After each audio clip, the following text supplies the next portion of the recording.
Oh no, my bank book is missing. I distinctly remember placing it at the back of this drawer. Could it be them? Despite supporting my eldest son and his wife, who have been living together for several years, they've ignored me for 3 years without even saying thank you. I simply wanted them to show a little gratitude. But it's okay now. I will never forgive them. I'm a 56-year-old retiree, having left my job to care for my unstable mother-in-law.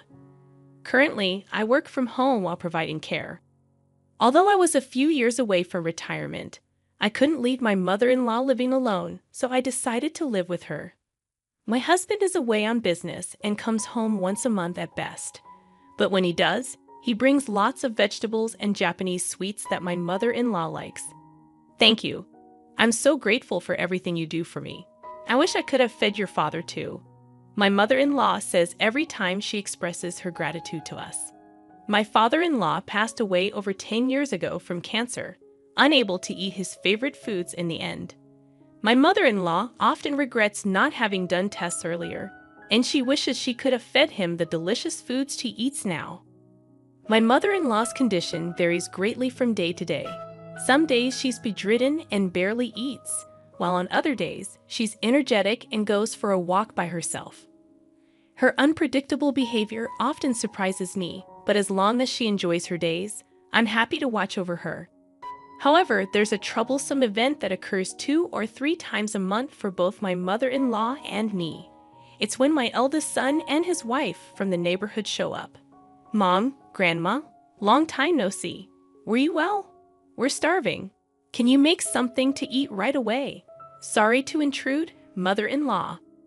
I'm hungry, so please hurry, they demand. Tom and Catherine, who got married a year ago, frequently visit our house like this, appearing suddenly and even asking for pocket money. They seem to know when the mother-in-law's pension comes in. Hey, Grandma, today's the day your pension comes in, right? Sorry, but could you donate a little to us, the less fortunate? I think to myself, it's starting again. Every time. They don't leave until they get the money. Tom, enough is enough. What about your job? Aren't you working? Stop begging for Grandma's precious pension. However, my attempts to intervene usually end in a quarrel. I relay everything to my husband, who's away on business. He just sighs in exasperation, muttering about what a troublemaker our son is for not holding a steady job. What is he even doing? Just got married. And he's already hopeless, my husband remarks. Though he scolds our son over the phone, it seems to have no effect. This constant cycle of their visits leaves my mother-in-law and me exhausted, losing the will to do anything else. I'm tired, really. It's like they drain all my energy, I confess. Initially, we'd endured their visits, thinking it was only 2 or 3 times a month. But their frequency increased, adding to our stress. Then, in the middle of a weekday, my son suddenly arrived home. I got fired from my job, and for a while, I want to live here, he announced. He had been repeatedly absent without leave, even losing a USB containing important company data. Initially facing a pay cut, he ended up fighting with his boss and getting fired. Despite being clearly at fault, he seemed unrepentant. Seriously, none of them even do their jobs properly and act all high and mighty. That's why I hate people who act like they're elite, my son grumbled. He declared his intention to move in next week, dismissing our concerns about his grandmother's health. Despite my attempts to refuse, he remained stubborn, insisting that his decision was final. Faced with his determination, I couldn't help but sigh. If my husband were here, he would sternly scold them and send them away, but I can't stand up to them alone. Hey, Emily, is Tom moving in here? If so, should I go to a facility? I'll be in the way. And those kids aren't even working, my mother-in-law fretted. Don't worry about such things, mother-in-law. I'll make sure Tom gets a job, and he'll be leaving soon, I reassured her. I feel terribly sorry for making my elderly mother-in-law worry like this. We doted on our only son, but we never intended to raise him to be so unreasonable.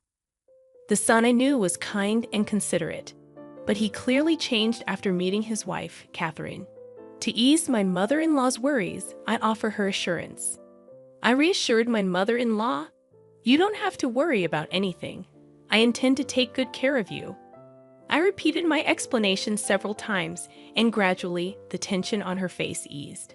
However, the day my son and his wife moved in arrived sooner than expected. Despite having separate bedrooms, we rearranged the rooms to share one, as my mother-in-law felt insecure being alone. Her desire to share a room highlighted her anxiety. Unfortunately, their behavior from the first day was appalling. "Hey, Mom, we're planning to use the entire second floor for our room. That's okay, right?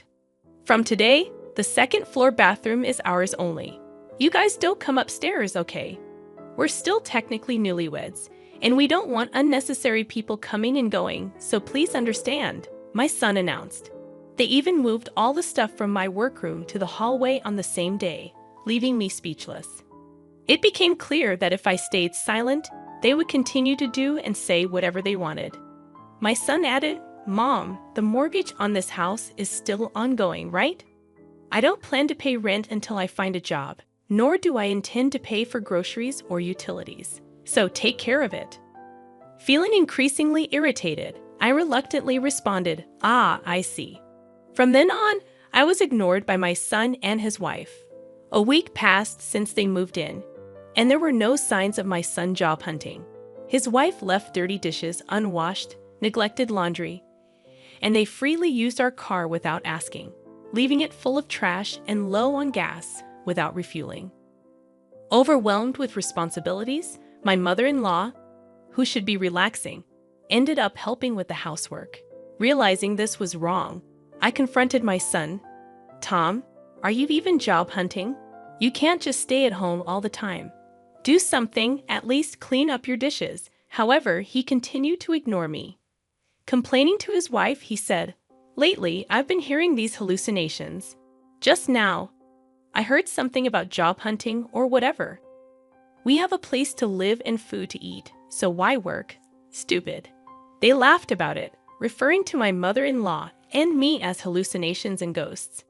Despite our frustration, my mother-in-law and I decided to let them be for a bit longer, believing our chance for payback would come eventually. We constantly talked about them when they weren't around, discussing our options to get them out of the house and make them regret their actions. Sharing a bedroom, we spent the entire day excitedly discussing our plan in this challenging situation. I might have succumbed to depression if I were facing this alone, but being together makes it feel like we can get through it. Almost 3 years have passed since they moved in, and it's been 3 years since they started ignoring us. Perhaps they think we're ghosts. True, they haven't paid a penny for rent or living expenses. Their savings must be running out soon, right? Indeed, they might be covering their cell phone bills and dining out.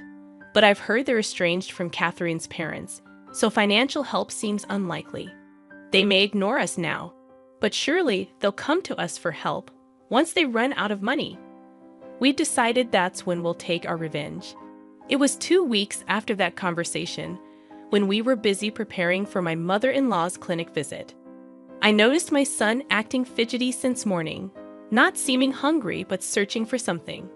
Knowing he would ignore me if I spoke, I pretended not to notice and left for the hospital. Upon returning home, I discovered my son and his wife were gone, and my bank book was missing. Thinking the worst, I went to check my bedroom. Oh no, my bank book is missing. I'm sure I put it in the back of this drawer. Could it be them? I thought.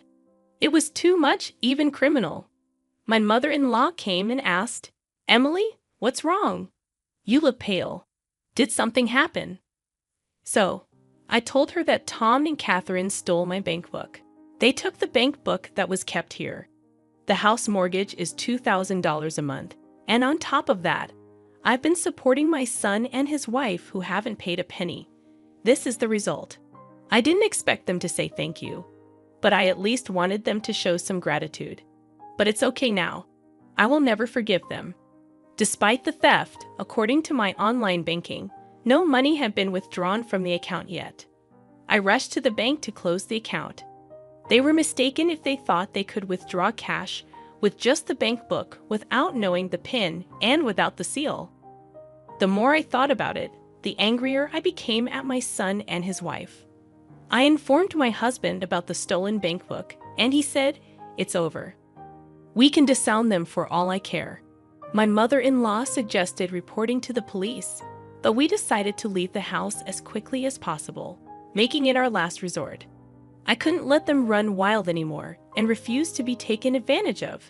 Despite feeling sorry for the sudden upheaval, we chose to stay at a hot spring inn until the problem was resolved. Mother-in-law, I'm sorry. I'll work on resolving this issue quickly, so please bear with it here for a while. Don't worry about me. Besides, I'm happy to stay at such a luxurious inn. At that moment, I resolved that once this problem was settled, I would definitely find a comfortable new home for my mother-in-law. A few days later, after completing various procedures, I finally had a moment to relax. Then, unexpectedly, I received a call much sooner than I had anticipated, and of course, the caller was my son. "Hello, Mom. You haven't been home lately. Are you on a trip? Grandma's not there either, so I was just wondering what happened and got worried," he said, his voice clearly trembling and upset. It's odd, isn't it? He ignored me for 3 years, yet now he can talk when he's in trouble. What's the matter? This is the first time you've spoken to me in 3 years. Do you need something? By the way, I have no business with you guys. Don't say that, please. I don't understand, but we received a notice to vacate the house by the end of the month. It's our own house, so what's going on? He explained. The real estate agent, outraged by our story, had swiftly proceeded with the paperwork, sending the eviction notice within 2 days.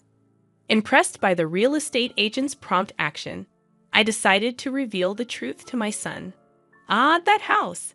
I sold it because I thought it was no longer needed, and it seems the new buyer wants you to leave soon." "What? Even if you say that, we have nowhere to live. Where are you and Grandma now?" "Well, come there," my son pleaded, still trying to use us even in this situation. Enough is enough, I thought. Why are you crying to me now? What a pathetic man. You freeloaded for 3 years, ignoring me and Grandma. Isn't that a bit too convenient? Just so you know, I intend to cut ties with you. Your father agrees with this decision. Don't say that, please. I didn't mean it. I wanted to get along with you and Grandma, and I'm looking for a job too. My son replied, spilling lies that astonished both my mother-in-law and me. If he had shown genuine remorse, we might have reconsidered, but he had already crossed the line by stealing the bank book. By the way, you stole my bank book from the bedroom, didn't you? What were you planning to do with it? You thought as long as you got the money, everything would be fine, right? Lying won't do you any good. No, that's not. I could tell from the other end of the phone that my son was on the verge of tears. Then, realizing my son was useless, his wife took the phone. "Hey, what do you think you're doing? Kicking your son and his wife out of their house. Doesn't your heart ache? Are you a demon?" Just as I anticipated what she would say next, my daughter-in-law unleashed a barrage of hysterical insults. She went so far as to claim, "You're just living off Grandma's pension too. You're no different from Tom, acting all high and mighty without a job." I was so shocked that I froze for a moment, mouth hanging open. "Joeless, do you think I could pay off the mortgage of that big house if I were jobless? I've been paying $2,000 every month, and for your information, I'm not jobless," I retorted. It felt pointless to reveal the truth. Her level of unawareness was apparent. In reality, I earned about $5,000 a month from my remote work. Still, I saw no need to share these details with them. If they had seen the bank book's contents, they might have figured it out. But hey, Catherine, you're jobless too. Yet you always wear branded items. Where did you get those? "I think the one acting strange here is you," I pointed out. I suspected, though couldn't confirm, that she was in debt, always carrying new designer bags and wallets. Even my son, before being fired, worked at a decent company and earned a fair salary. It seemed like she was the one who ruined everything. I have no intention of prying into your private affairs, but if you're in debt, you'd better deal with it quickly before things get out of hand. Also, please leave that house as soon as possible. I'll take my leave now." Despite having more to say, I decided to let them face their impending doom on their own. After hanging up, I ignored all the apology emails from my son. My husband, who had also been contacted, dismissed them with even colder words than I did. We have been ignored until now, but it was our turn to ignore them. They should thoroughly enjoy their hellish lives. A few months later, I heard that the couple had moved out of the house into a shabby apartment. Catherine had accumulated a significant amount of debt. Although my son tried to initiate a divorce, they decided to repay the debt together since it was also in his name. With both of them jobless, they struggled to repay and were now busy working while being chased by debt collectors. Their hellish life continued, but they should try their best to overcome it. As for me, I'm currently considering a house to live in with my mother-in-law. My husband is likely to return from his business trip soon, so we're planning to live together in a comfortable house, enjoying a peaceful and happy life.